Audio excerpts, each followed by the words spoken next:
बदलाव बदलते वक्त के साथ बदलती दुनिया की पहचान होते हैं। और जब कोई बदलाव न जाने कितनों की जिंदगी आसान बना जाए, विश्व में मिसाल बन जाए, तो उस बदलाव की कहानी आप तक पहुंचानी भी जरूरी हो जाती है। नमस्कार, आप देख रहे हैं the real story with Richa.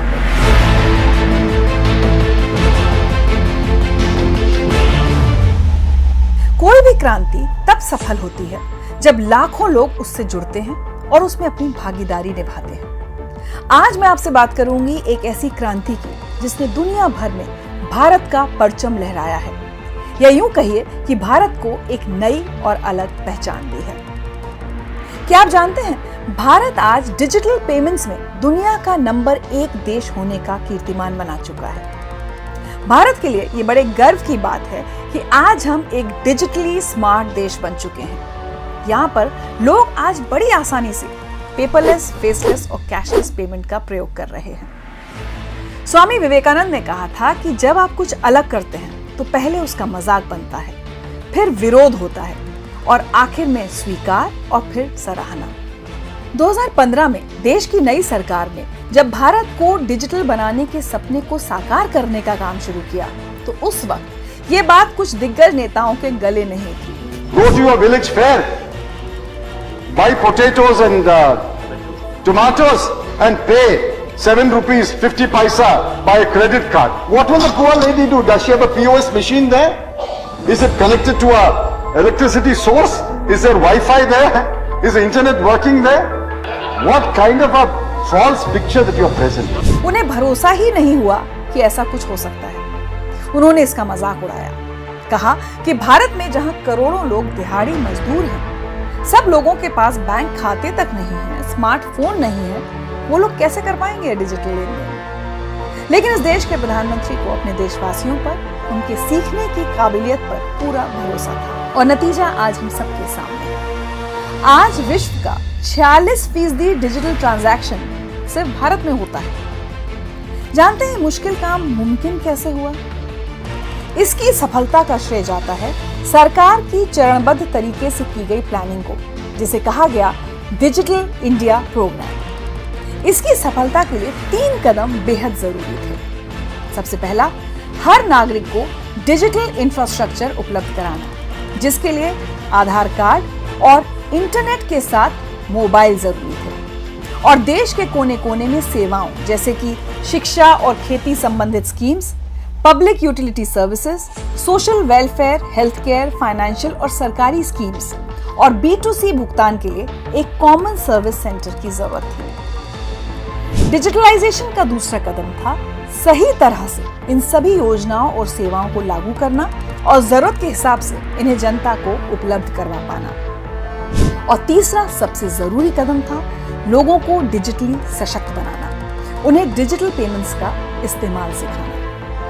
जब नीयत सच्ची हो और इरादा पक्का, तो हर चुनौती चींटी बन जाती है। सरकार ने डिजिटल इंफ्रास्ट्रक्चर को मजबूत बनाने के लिए स्मार्टफोन्स, बेहद सस्ता इंटरनेट, बेहतर कनेक्टिविटी और टेक्नोलॉजी के नए प्रयोगों को बढ़ावा दिया, जिसका नतीजा है कि हम टेक्नोलॉजी अडॉप्शन में सबसे आगे हैं। और यही वजह है कि आज भारत डिजिटली सशक्त देश है। जैसे आज हम और आप 5 रुपए से लेकर 50,000 या उससे भी ज्यादा का पेमेंट अपने फोन से कर लेते हैं।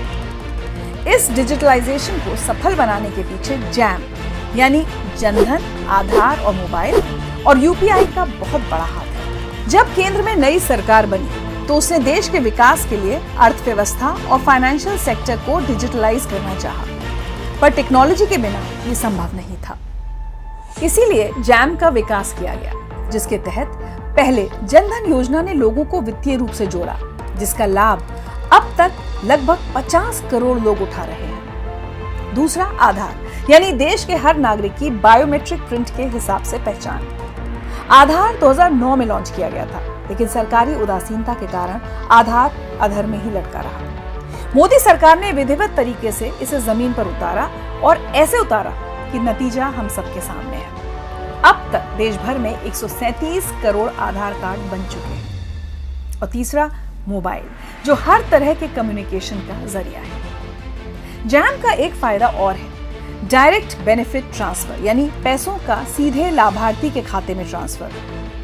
मतलब ये कि सरकारी योजनाओं से मिलने वाला आर्थिक लाभ सीधा सीधा लोगों के खातों में पहुंचने लगा। इससे बिचौलिए खत्म हुए और धोखाधड़ी के मामले कम हुए। इस तरह से जैम की वजह से डायरेक्ट बेनिफिट ट्रांसफर संभव हो पाया और पिछले 9 सालों में इसके जरिए 29 लाख करोड़ का मनी ट्रांसफर हुआ। इसके अलावा जैम का सबसे बड़ा इनोवेशन रहा यूपीआई यानी यूनिफाइड पेमेंट इंटरफेस, जिसने एक सिंगल मोबाइल एप्लीकेशन के जरिए लगभग सभी बैंकों को जोड़ दिया। इससे फंड्स का ट्रांसफर और मर्चेंट पेमेंट्स बेहद आसान हो गए। यूपीआई जैसा कोई सिस्टम दुनिया में किसी और के पास नहीं है, जो इसे और भी खास बनाता है। यूपीआई के माध्यम से भारत ने पहली बार दुनिया को टेक्नोलॉजी सेक्टर में फॉलो नहीं बल्कि लीड किया है। आज भी यूपीआई का तोड़ कोई और नहीं हो पाया है। यूपीआई से न केवल छोटे दुकानदारों को लाभ मिला, बल्कि स्ट्रीट वेंडर से लेकर बड़े व्यवसायों तक को फायदा पहुंचा। एक बैंक से दूसरे बैंक तक मनी ट्रांसफर यूपीआई के जरिए चुटकियों में होने लगा, वो भी बेहद सुरक्षित और आसान। सिर्फ एक क्यूआर कोड स्कैन करना या मोबाइल नंबर डालना है, कुछ सेकंड और बस हो गई पेमेंट। इसकी सफलता की कहानी बयां करते हैं आंकड़े।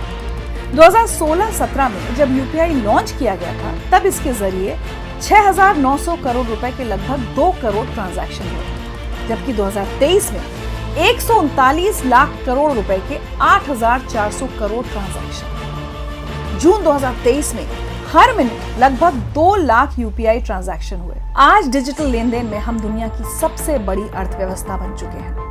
यहाँ तक कि हमने चीन, अमेरिका और यूरोप तक को पीछे छोड़ दिया है। डिजिटल ट्रांजैक्शन में किस तरह भारत तेजी से मजबूत हुआ है, ये पिछले कुछ सालों में साफ नजर आया है। प्रधानमंत्री जी का अपने देश की जनता पर विश्वास, नई टेक्नोलॉजी को बढ़ावा देना और देश को आर्थिक आत्मनिर्भरता के एक नए युग में पहुंचाने का मजबूत जरिया है डिजिटल इंडिया। और ये तो बस शुरुआत है। अभी तो यूपीआई संग इंडिया की इकोनॉमी को कई नए मुकाम तय करने हैं और भारत की ग्रोथ को देखते हुए कहा जा सकता है कि अब हम रुकने वाले नहीं हैं। तो ये थी डिजिटल इंडिया और यूपीआई क्रांति की वो कहानी जो हकीकत बनी है।